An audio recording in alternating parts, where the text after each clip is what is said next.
Assalamualaikum. In this video, we are going to explain about the level of organization. Level of organization की यहाँ पर need क्यों आई, that हमने कहा कि बहुत सारे यहाँ पे एनिमल्स हैं, प्लांट्स हैं, माइक्रो ऑर्गेनिजम्स हैं. तो अगेन अगर मुझे किसी पर्टिकुलर को स्टडी करना है तो मेरे पास एक डिटेल डिस्कशन होना चाहिए, डिटेल एक्सप्लेनेशन होनी चाहिए about the level of organisation. नाम से लग रहा है ऑर्गेनाइज्ड, एक मैनेज आप कह रहे हैं, सीक्वेंस कह रहे हैं, जिसको अगर रेफर कर ले that will be easier for you to understand that concept of that particular species और पर्टिकुलर सेल. तो ऑर्गेनाइजेशन किस तरह से स्टार्ट हुआ, ये लेवल्स कौन कौन से. So let's first have a look on this levels. Atomic level, molecular level, cellular level, taxonomic, population, community, ecological and biosphere. हमने कहा है कि ये सारे लेवल्स हैं जो कि सीक्वेंस वाइज अगर आप इसको समझ लें तो आपको बहुत आसानी हो जाएगी to just understand the concept of that particular how the organisms are arranged according to this levels. So first हम बात करते हैं कि जो एक सेल है इसका स्टार्ट, पहले हम स्टार्ट लेंगे एटम से. हमने कहा कि everything is made up of atom and yes atom के अंदर क्या होते हैं, सब atomic particles that electron, protons, neutrons.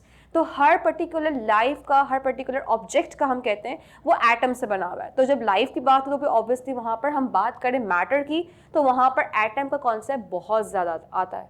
तो फर्स्ट लेवल आता है दैट इज एटॉमिक लेवल. अब जब ये सिमिलर एटम्स हमें पता है जब कंबाइन होते हैं तो वह एलिमेंट्स और मॉलिक्यूल्स फॉर्म कर लेते हैं. तो दैट मॉलिक्यूल्स, आपको पता है कि आपकी बॉडी के अंदर डिफरेंट मॉलिक्यूल्स पाए जाते हैं. दैट इज इंपॉर्टेंटली मैं एक कॉमन बात को, that is water molecule. So H2O आपको मिलता है वाटर मॉलिक्यूल्स. तो ऐसे हजारों मॉलिक्यूल्स है जिसने कंपोज होकर आपकी बॉडी को फॉर्म किया है. That is second one is molecular level. Next जो आता है वो है सेल लेवल, यानी जब जितने मॉलिक्यूल जब कंबाइन हो गए, ये सारे जितने केमिकल्स हैं वो कंबाइन हो गए, जिसमें हमने मॉलिक्यूल बात कर ली, आपके पास कंपाउंड्स आ गए जिसमें आपने ग्लूकोज मॉलिक्यूल बोल रहे हैं, वाटर मॉलिक्यूल्स कह रहे हैं, डिफरेंट और हज़ारों मॉलिक्यूल्स प्रेजेंट हैं. That is proteins, carbohydrates, fats. ये सब कुछ कंबाइन होके इसने एक सेल को फॉर्म किया है. उसने सेल के अंदर जो ऑर्गेनील्स है उसको फॉर्म करके एक पर्टिकुलर सेल बना लिया है. अब सेल हमें पता है कि क्या है, again it's a basic unit of life, a fundamental unit of life, और बहुत स्मॉलेस्ट यूनिट होता है किसी भी लाइफ का. और उसके अंदर उसके पर्टिकुलर ऑर्गेनील्स होते हैं. उस ऑर्गेनील्स के अंदर भी सब ऑर्गेनील्स प्रेजेंट होते हैं जो उसको फंक्शन करने में हेल्प करते हैं. हम सिंपल एक सिंगल एग्जांपल लेते हैं कि इसको भी हम दो में डिवाइड करते हैं. That is unicellular structure and multi cellular structure. और आपको कहीं कहीं यहाँ पर कॉलोनी फॉर्म भी मिल रही होती है. तो अगर यूनिसेलुलर स्ट्रक्चर, जिसमें हम कॉमनली अमीबा को डिस्कस करते हैं कि अमीबा एक सिंगल सेल है जो एग्जिस्ट कर सकता है, उसकी एक सेल के अंदर इतनी सारी अच्छी क्वालिटीज़ प्रेजेंट है, ऐसे ऑर्गेनील्स प्रेजेंट है जो उसको अकेले रहने को दे सकते हैं एक इन्वायरमेंट में, तो वो ईजिली वहाँ पर स्टेबल हो सकता है. इस तरह से हमें एग्जाम्पल मिलती है वॉलवॉक्स की, कि वॉलवॉक्स कॉलोनी की फॉर्म में रहते हैं, किसी ग्रुप के साथ रहते हैं, वो अकेले नहीं रह सकते. होते वो क्या है, यूनिसेलुलर होते हैं, एक सिंगल सेल होता है, लेकिन सिंगल सेल कंबाइन होकर एक कॉलोनी फॉर्म कर लेते हैं. इसको हम कहते हैं कॉलोनियल लेवल भी हम कहते हैं. सेल के अंदर हम कहते हैं कैटेगरी हमने डिवाइड की है. And what about multi cellular structures, जिसको हम कहते हैं कि मोर देन वन सेल अगर कंबाइन हो जाए, जिसको हम कहते हैं ह्यूमंस, एनिमल्स, प्लांट्स. तो जब ये ह्यूमन सेल या हम कहते हैं मल्टी सेलुलर स्ट्रक्चर अगर आ जाते हैं तो उसमें एक से ज़्यादा सेल्स होते हैं. और अगेन वहाँ पर उसका अपना फंक्शन है, वहाँ पर डिवीजन ऑफ लेबर हुआ है कि ये सेल्स रेस्ट्रिक्ट है ब्रेन के लिए, ये सेल्स रेस्ट्रिक्ट है किडनी के लिए, ये सेल्स रेस्ट्रिक्ट है एक्सक्रीशन के लिए, डाइजेशन के लिए, एंड सो ऑन. तो यहाँ पर आपको लेवल में थोड़ा सा एडवांसमेंट मिल जाती है आपको, और डिविजन्स मिल जाती है according to the presence of the number of cells. अब चलते हैं टेक्सोनोमिक लेवल. टेक्सोनोमिक लेवल के नाम से लग रहा है कि टेक्सा में डिवाइड किया गया है. टेक्सा को हमने डिस्कस किया था जब हमने स्टार्ट किया था बायोडाइवर्सिटी, तो वहाँ पे हमने टेक्सा को डिटेल में डिस्कस किया था कि स्पीशी का फर्स्ट टेक्सा होता है, फिर स्पीशी कंबाइन होकर क्या फॉर्म करती है कि सेम सिमिलर स्ट्रक्चर्स है तो वो क्या, जीनस. तो हमने पूरा एक सीक्वेंस याद किया था, phylum, kingdom, phylum, class, order, family, genus, species. तो ये दीज वर द टेक्सास जिसको हमने हायरार्की फॉर्म में डिस्कस किया था. तो यहाँ पर वो टेक्सा की बात हो रही है कि टेक्सोनोमिक लेवल पे हम स्टडी करते हैं, यानी जब एटम कंबाइन हुए मॉलिक्यूल फॉर्म किया, मॉलिक्यूल कंबाइन हुए तो सेल फॉर्म किया, सेल्स जब कंबाइन हुए तो एक इंडिविजुअल फॉर्म कर लिया, हम कहते हैं इंडिविजुअल फॉर्म हो चुका है, एक पर्टिकुलर हमने कह दिया यहाँ पर कि येस एक इंडिविजुअल एग्जिस्ट करता है, जिसको हमने फॉर एग्जाम्पल होमो सेपियन का नाम दे दिया।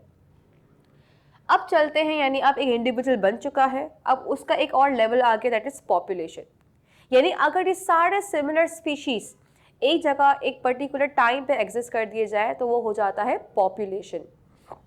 आप कह सकते हैं यहाँ पर कि अगर एक पर्टिकुलर एरिया के अंदर एक पर्टिकुलर टाइम का यहाँ पर आ गया रेफरेंस और वहाँ पे सिमिलर स्पीशीज रहती है तो वो एक पॉपुलेशन है, like human population, cat population, dog population, lion population. तो डिफरेंट पॉपुलेशंस आपको मिलती है एक पर्टिकुलर एरिया के अंदर। अब कम्युनिटी की बात कर लेते हैं। जब डिफरेंट पॉपुलेशंस कंबाइन हो जाती है तो वो एक कम्युनिटी फॉर्म करती है।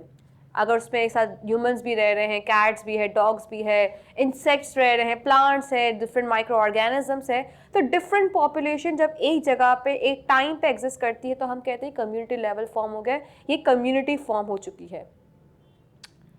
जब डिफरेंट कम्युनिटीज फॉर्म हो जाती है, यानी डिफरेंट कम्युनिटीज में plant, animal, human, micro organism जब एक साथ रहना स्टार्ट कर देते हैं एक पर्टिकुलर प्लेस पे तो वो फॉर्म कर लेते हैं इकोलॉजी, राइट। तो दैट्स अनदर लेवल कि इकोलॉजी फॉर्म हो जाती है, एक प्रॉपर इकोसिस्टम फॉर्म हो जाता है जहाँ पर डिफरेंट हम कहते हैं कम्युनिटीज़ का कॉम्बिनेशन है, डिफरेंट कम्युनिटीज़ का रिलेशनशिप आ गया है। लेकिन एक और एडिशन हो जाती है, that is the abiotic factors. उसमें light, temperature, soil, air, oxygen, these are the abiotic factors. तो आप यहाँ पर डेफिनेशन जो आपको बुक्स में मिलती है वो मिलती है the relationship between biotic and abiotic factors.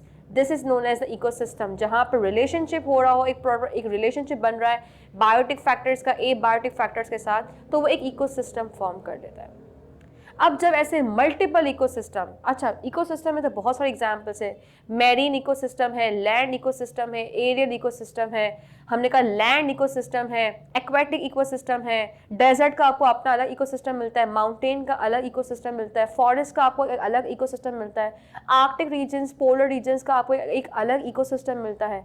So when these all ecosystem combine at a particular place at a particular time, so that is another level, that is biosphere। और biosphere को आपको normally मिलता है अर्थ, यानी एक planet आपको मिल गया, ये प्लैनेट जो अर्थ है that we consider as a biosphere, जहाँ पूरी दुनिया में कहते हैं हजारों किस्म के इकोसिस्टम एग्जिस्ट करते हैं एक टाइम पे, तो उसने एक बायोस्फीयर फॉर्म कर लिया। सो आई होप हमने यहाँ पे स्टार्ट किया एक एटम से और हमने एंड किया उसको प्लैनेट पे, यानी अर्थ पे एंड किया, एक बायोस्फीयर पे एंड किया।